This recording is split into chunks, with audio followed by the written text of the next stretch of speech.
बात 31 अक्टूबर 1984 की है। कोलकाता से दिल्ली जाने वाले इंडियन एयरलाइंस के बोइंग 737 विमान पर राजीव गांधी, प्रणब मुखर्जी, शीला दीक्षित, उमाशंकर दीक्षित, बलराम झाकड़, लोकसभा के सेक्रेटरी जनरल सुभाष कश्यप और ABA गनी खां चौधरी सवार थे। 2:30 बजे राजीव गांधी ने विमान के कॉकपिट से बाहर निकलकर घोषणा की कि इंदिरा गांधी ने दम तोड़ दिया है।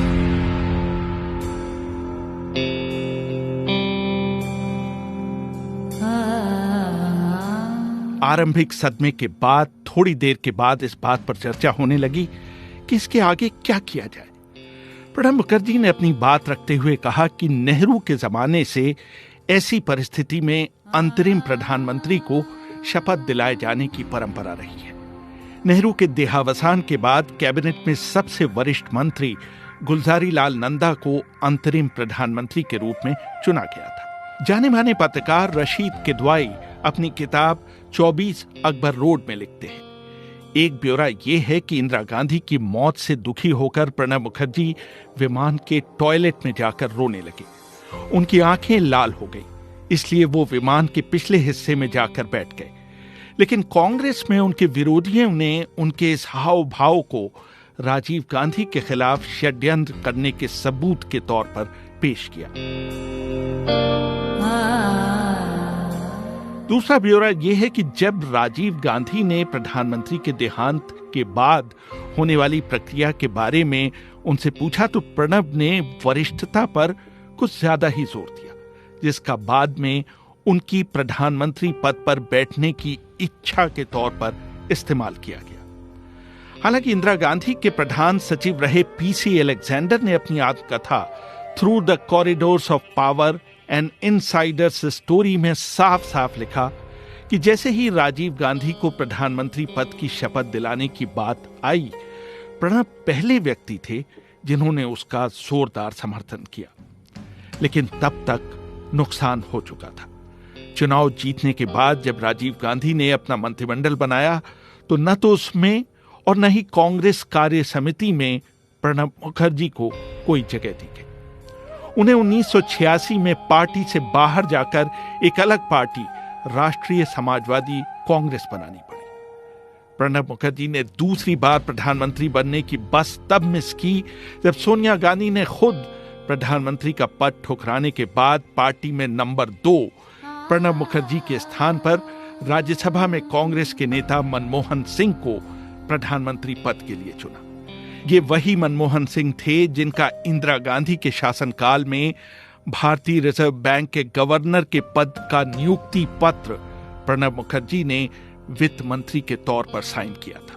प्रणब मुखर्जी ने एक जमाने में उनके अंडर काम करने वाले मनमोहन सिंह को प्रधानमंत्री बनाए जाने का कभी सार्वजनिक तौर पर विरोध नहीं किया।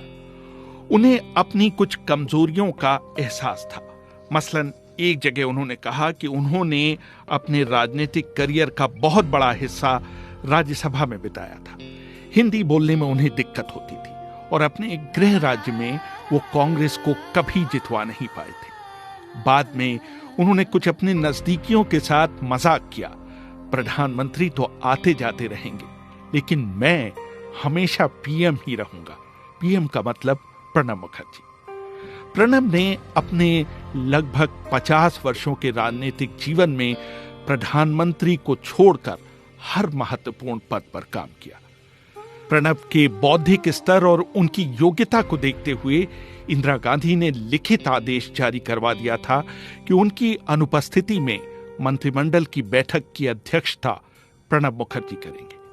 मशहूर पत्रकार सुनंदा के दत्ता रे कहते हैं, इसके पीछे शायद ये वजह थी कि प्रणब मुखर्जी का पहले से कोई राजनीतिक बेस नहीं था। उन्होंने अपना पहला लोकसभा चुनाव 2004 में जाकर जीता था और वो उनके लिए कभी राजनीतिक खतरा नहीं हो सकते थे और न ही उनके मन में ये बात कभी आई ही। लेकिन जिन लोगों को उनका ऊपर उठना रास नहीं आया और जिनमें खुद आत्मविश्वास की कमी थी, उन्होंने पहला मौका पाते ही मुखर्जी को दरकिनार करवाने में कोई कसर नहीं रख छोड़ी। हालांकि 2 साल बाद 1989 में उनका राजीव गांधी से पैचअप हो गया, लेकिन 1995 में जाकर नरसिम्हा राव ने उन्हें विदेश मंत्री के तौर पर साउथ ब्लॉक का इंचार्ज बनाया।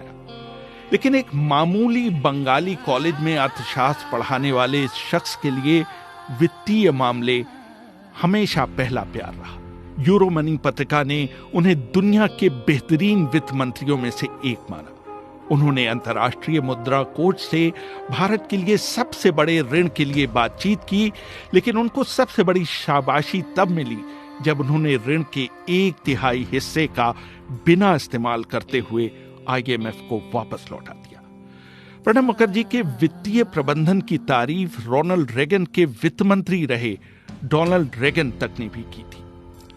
हमेशा खरी बात कहने वाले सिंगापुर के प्रधानमंत्री ली क्वान यू भी मुखर्जी से बहुत प्रभावित हुए, लेकिन उनके द्वारा की गई प्रशंसा प्रणब को सत्ता के गलियारों में रहने वाले दूसरे लोगों से दूर ले गई।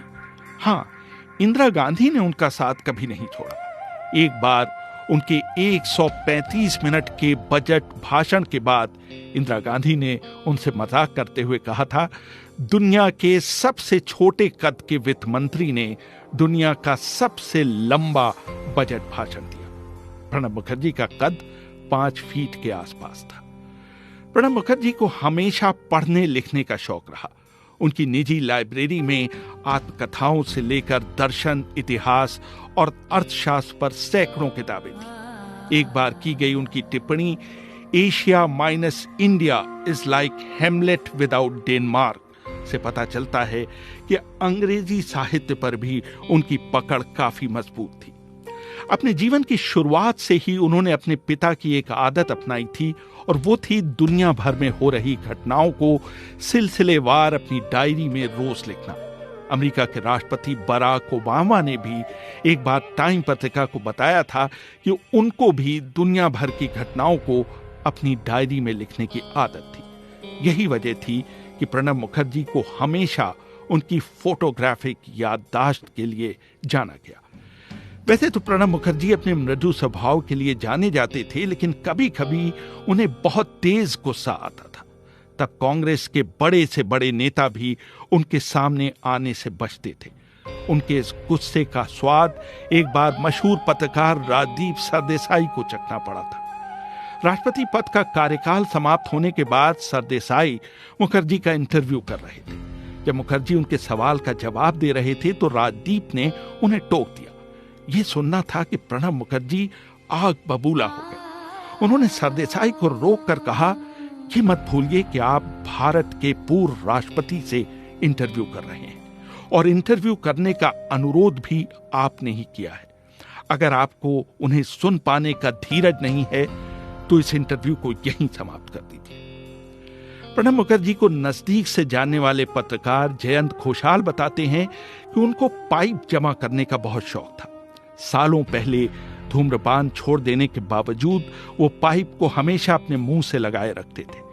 पाइप की टिप को अपने होठों के अंदर दबाकर उन्हें पाइप पीने का एहसास होता था, जबकि उसके अंदर जरा भी तंबाकू नहीं होती थी।